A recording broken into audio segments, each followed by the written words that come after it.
ئەگەر تاوان و خراپە زۆر بوو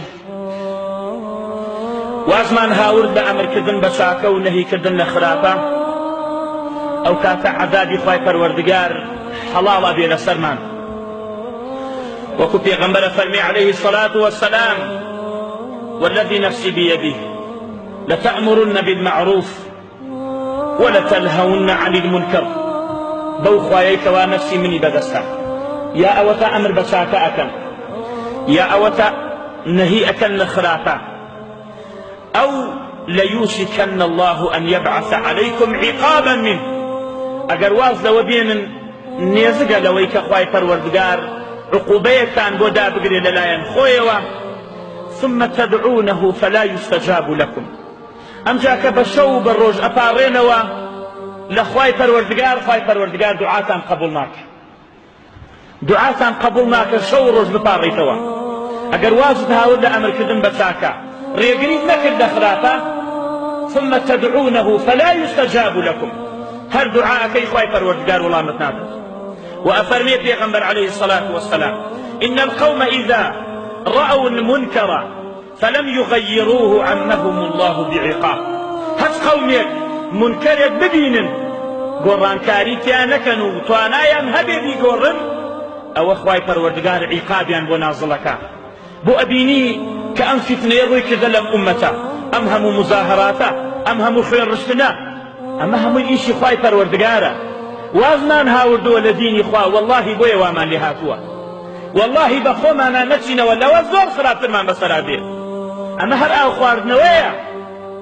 أو إيشي خواي پروردگاره فكلا أخذنا بذنبي ربكين خوا دعاء بكين بلين يا ربي خوايا هش مسؤولية كده صلاة دارك شاكي أمولاتي قركا شاكي مسلماناني قركا يا ربي خوايا حفظي بك وموفقي بك هش مسؤوليتش خرافي أمولاتي قركا وخرافي مسلماناني قركا يا ربي خدايا لناوي بري ببيته ولا يخوت بويا خلقيش كآوها كات أوهموي عقابي خواي پروردگارا وازمان هاوردو لأمر بشاكا ما مصايا ملايا كافي خطبة عليته ولا سياسة درناشت لباسي قومكي خوي درناشت أمر بشاكيشي نهي لخرافيشي خلق لحفتيك نيو ساعات دي بو خطبة جمعة بو استفاديك بكا ما مصالي إخباري بو عليه خليكي حكاية كردنا بوي خليكي درو دلسي بوي بوي أمر بشاك أوها نادر نهي كردنا خرافة أوها نادر وكيغمبر فرمي عليه الصلاة والسلام إذا ظهر الزنا والربا في قوم فقد أحلوا بأنفسهم عذاب الله أجر ربا زور بو لهج قومك زنا زور بو لهج قومك فسادي وعار خوارنا ودايما بيسي زور بو أو خويان بدستي خويان عذابي خواي پروردگارين حلال كدو بسر خويانا وأفرمي پیغمبر عليه الصلاة والسلام من رأى منكم منكرا فليغيره بيده أو كسيك ومنكرك بينيوا بابي قرر بدستي تو رئيس عائلين مالو بدست بيقورا تو رئيس عشيرتك بدست عشيرتك بقورا تو حاكمك ومسؤولك بدست خود خرابه ومنكر بقورا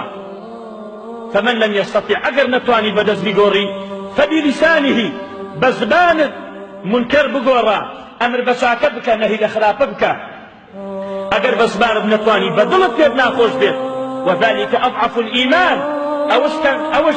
نسمترين فلي إيمان بدلت بيت ناخوش بيها أجر هر كسي بدلش منكري بي ناخوش نبيت أو كسل الإسلام شيء تدرو في كافر بيت